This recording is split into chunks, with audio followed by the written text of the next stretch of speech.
Essaawa ziri 3 ez'enkya ya leero mwasuze mutya nno bannaffe abatuwuliriza. Gano ge mawulire okuva wano ku CBS FM Bulange Mmengo ng'omusomi nze Wamala Balunabba.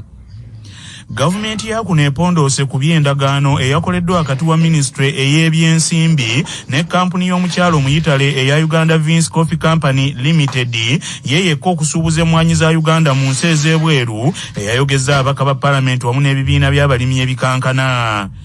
Gavumenti ya kuno ng'eyita mu Ministry y'ebyensimbi n'okuteekerateekera ensi eno yakola endagaano mu mwezi ogw'okubiri nga 10 ne Uganda Vince Coffee Company Limited olwo nno mwe yaweera kampuni eyo obuvunaanyizibwa yokka bw'etyo okugula emmwanyi eziva mu bannayuganda olwo ate yokka bw'etyo eryoka ezitunda ebweru wa Uganda, ekintu ekyawakanyiziddwa ennyo abantu ab'enjawulo. Endagaano eyasembyeyo okukolebwa yabadde yongera obuwaayiro obulala mu ndagaano ezasooka okukolebwa mu April wa 2015 n'October wa 2017 wakati waayo ne gavumenti ku nsonga eno y'emu mu ngeri y'enswa bw'ekyusa amaaso nga naawe okyusa envubo. Katikkiro wa Buganda ow'ekitiibwa Charles Peter Mayiga y'omu ku abo abaavumirira endagaano eno eyakolebwa ng'agamba nti yakulemesa abantu ba Ssaabasajja Kabaka wano mu Buganda okubaako n'ensimbi ze bayingiza okuva mu kirime eky'emmwanyi ate nga bulijjo obwavu mpologoma bw'oteerwanako ekulya. Joli abalamu ekitongole ekikola eby'emmwanyi Uganda Coffee Development Authority nga tekyebuuziza ku muntu yenna kyalangirira nti tuvudde mu kitongole ekiruŋŋamya abatunda emmwanyi ICO. Buli alina akakwate ku mmwanyi kino akiwakanya. Tubadde tukyali mu bya ICO ate ne zireeta kampuni bagiyita nti Vinci Coffee Company Limited yaweereddwa endagaano okugula n'okutunda emmwanyi kumpi yokka nga yerekeddwa mu kisaawe. Abakungu mu gavumenti abassezaako omukono tebeebuuza ku muntu yenna alina akakwate ku mmwanyi.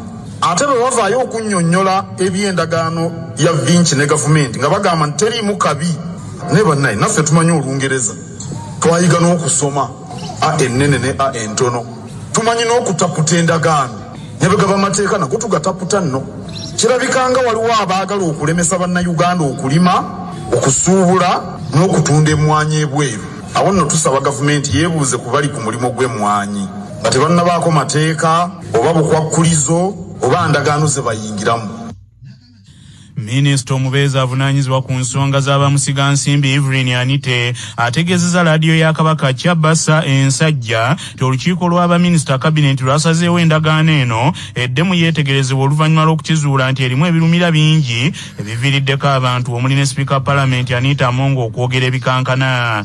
Minisita Ly'Emwanyi agambye nti bagenda kuddamu okutuula ku lw'okubiri lwa Ssabbiiti ejja beetegereze akawaayiro ku kawaayiro mu ndagaano eno yonna.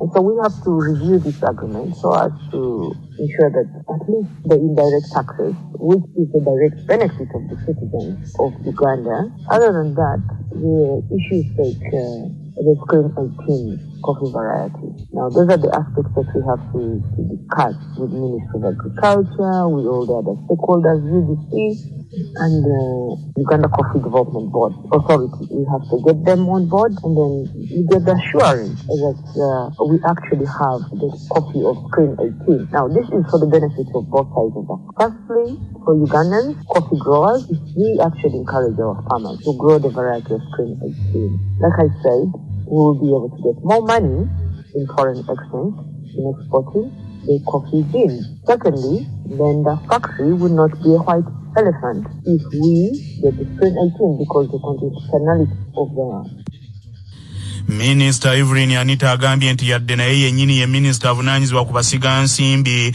ti kyokka naye endagaano eno yagyekangira ku mawulire ng'emaze okukolebwa eby'okugikola byonna ne musiga nsimbi ono teyabimanyaako mu kusooka.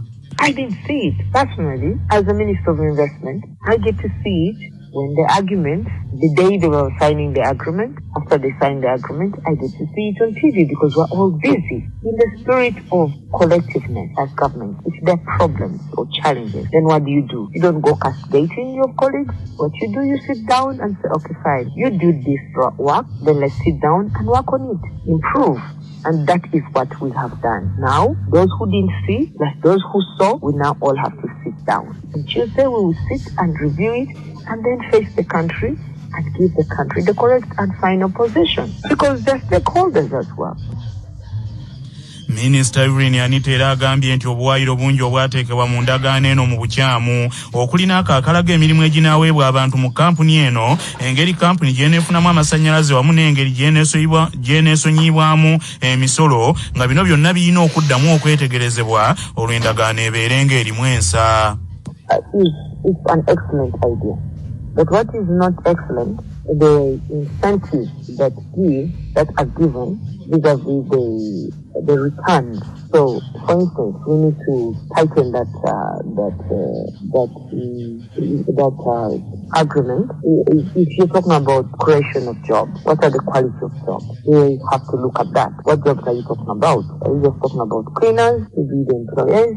And therefore you say, yes, jobs have been created. What are the qualities and how much are these people going to be earning? This is what we have to analyze. Then you have to go further and say, okay, you're saying that you don't pay any tax. Direct taxes are not that important, but indirect taxes, like payment of NSSF, payment of payee, payment of VAT, this is very, very important. And so this agreement, the way it hasn't pointed out these factors, the commitment that we have made of providing electricity at 5 cents for 10 years. Now, we can't do it in a very discriminating way. It's our policy of government to give this incentive to every Ugandan investor. Bino ebijjidde nga minisita w'ebyobulimi Frank Kajiji tumwebaze naye akamala okutegeeza nti naye teyeebuuzibwako ng'endagaano eno ekolebwa yadde nga ye minisita avunaanyizibwa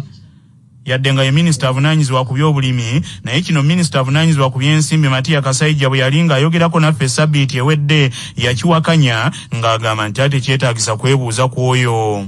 Ekintu kibaddewo ebbanga ddene nga n'omukulu akimanyi bulungi nnyo. Era omukulu yatuweereza omukyalo oyo mu Itale tumuwe ettaka ne tulimuwa y'omu akola ne Lubowa eddwaliro lyaffe ly'e Lubowa. Tunaagendanga mu kabineti buli investor ajje. Tulina abachina bakola ekapeeka abalala bali Bugindi bali Mbale. Kabineti twagisaba nti butukkirize tukole industrial park mu bifo bino kabineti nemala. Naye kati omuntu abeera butuyingizamu tusobola kugenda kabineti kwasi. Kabineti omulimu gwayo gwa policy. Kineetaagisa kumubuulira naye nkugambye omulimu gw'okuindustrializinga eggwanga guli gwange. Tomanyi nti nina ne Minister of Investment. Kineetaagisa kudda kumubuulira. Yes, we shall send him maybe a couple of diagrams. Ne Sipiika wa Paalamenti Anita Amongo yalagira akakiiko ka Paalamenti akavunaanyizibwa ku by'obusuubuzi kaddemu keetegereza eby'endagaano eno oluvannyuma baddemu bategeeze Paalamenti kye banaaba bazudde. Endagaano eno yayogeza n'ababaka ba Paalamenti ebikankana nga omubaka owakimanya akabonero era minisita w'ebyobulimi ku ludda oluvuganya gavumenti Pastor Dr. Abedi Bwanika yakulemberamu bannaabalala nga bagamba nti endagaano eno yakolebwa mu bukyamu naddala olw'okuba nti ekitundu kye bavaamu ekya Buganda abantu omulimu ogusinza okubayimirizawo gwa bulimi ate nga Buganda ebadde etadde nnyo amaanyi mu kulima emmwanyi. Y'omubaka wa Paalamenti wa Mawogola South nga y'omu ku abo abazze bavumirira endagaano eno Goreti Namugga agambye nti endagaano eno esaanidde esazibwemu awatali yadde okumala obudde bagisazeemu bulambalamba okusinga okuddaawo nti ate bagyetegereza. Kyali kyabulyazaamaanya nnyo gavumenti okuyingira mu ndagaano ey'emmwanyi nga munnansi eyeetaba mu kirime ky'okulima emmwanyi mu Uganda yonna nga tategedde. Ate ne bakola ekyettebbu ne bakweka endagaano 2015 Munnayuganda agitegedde kati ku nsonga y'emmwanyi ey'endagaano yakusazibwamu kubanga teriiwo mu mateeka eriwo mu bukyamu. Buli alina okwebuuzibwako okutandikira ku mmwanyi, Ministry ya Agriculture, Ministry ya Trade bonna tebeebuuzibwako. Actually n'endagaano yakola pakati w'abantu sekinnombe tuyinza nagiyita gavumenti kuba gavumenti bantu so nga ffe ababaka tukalambira nga tugamba nti endagaano esazibwemu tudde mu mitendera gy'okwebuuza ku bannayuganda tuteeketeeke ekirime emmwanyi kisobole okugasa ffenna naddala ffe bannansi abakyettanira. Omukyalo omuyitale yaweebwa contract eno ku nsonga z'emmwanyi za Uganda okuzisuubuza ebweru era y'omwe yaweebwa contract ey'okuzimba eddwaliro ery'e Lubowa naye ng'ababaka ba Paalamenti bwe bagenze okulambula yadde nga gavumenti entegeka eyo yagiteekamu obulindo n'obulindo bw'ensimbi basanze omulimu gwakoma ku musingi. Guno si gwe mulundi ogusoose nga gavumenti ekola endagaano ez'ekimpatiira n'abasiga nsimbi nga waliwo ne musiga nsimbi gye buvuddeko yaweebwa obuvunaanyizibwa obw'okutunda ennyama y'ente ebweru n'aweebwa n'ekifo ku luguudo lw'ebbombo awaateekebwa fakitole naye n'okutuuka kaakano fakitole eno terina yadde n'ekimu kye yali ekoze. manya obubona obuddo obw'eddembe lyo tonyigirizibwa ddembe lyo ery'obwebange ddembe lyakutuusibwako Sahara Muchuzi Mix akanzaali akawa embaazo obuwoomi obusukkulumu nga balina Sahara tangawizi tea amajani agawa chaiwo eddekende. Kimenya mateeka omukozi wa gavumenti yenna singa aweebwa ssente okukola emirimu n'atagikola nga munnamateeka Jackson Musoke bw'annyonnyola.